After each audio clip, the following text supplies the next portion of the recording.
மக்களே பாருங்கள், கீரை உரிக்கிறேன். முருங்கைக்கீரை உடம்புக்கு ரொம்ப நல்லது.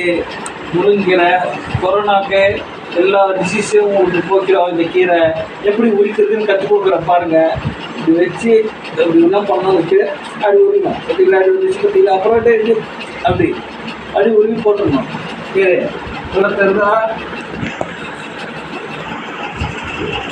இந்த மாதிரி கீரையை நல்லா உருவி சாப்பிட்டிங்கன்னா உடம்புக்கு ரொம்ப ஸ்ட்ரென்த்து. இதில் ரொம்ப அயனிங் இருக்குது, அயன் சத்து, இரும்பு சத்து இதில் நிறைய இருக்குது.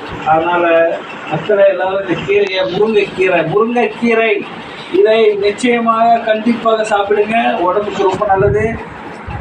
சின்ன குழந்தைங்க தயவு செய்து சாப்பிடுங்க. உங்களுக்கு எந்த ஒரு ப்ராப்ளமும் வராது. நல்ல கீரை இருக்கிறதுலே ரொம்ப விட்டமின்ஸ், மினரல்ஸ் எல்லாம் கலந்த கீரை இதில் தான் இருக்குது. ஓகேவா? அப்புறம் பார்த்திங்கன்னா முட்டை டெய்லி என்ன பண்ணுங்கள், முட்டையை சாப்பிடுங்க. கண்ணில் தூசி வந்துச்சிங்க, முட்டை இருக்குது. இந்த முட்டையை அடுத்தது அடுத்து எப்படி உரிக்கிறதுன்னு அடுத்த வீடியோவில் போடுறேன். இந்த கீரை ஃபஸ்ட்டு பாருங்கள். கீரையை உரிச்சிடுறேன். சரிங்களா? ஓகே, பண்ணிக்கலாம்.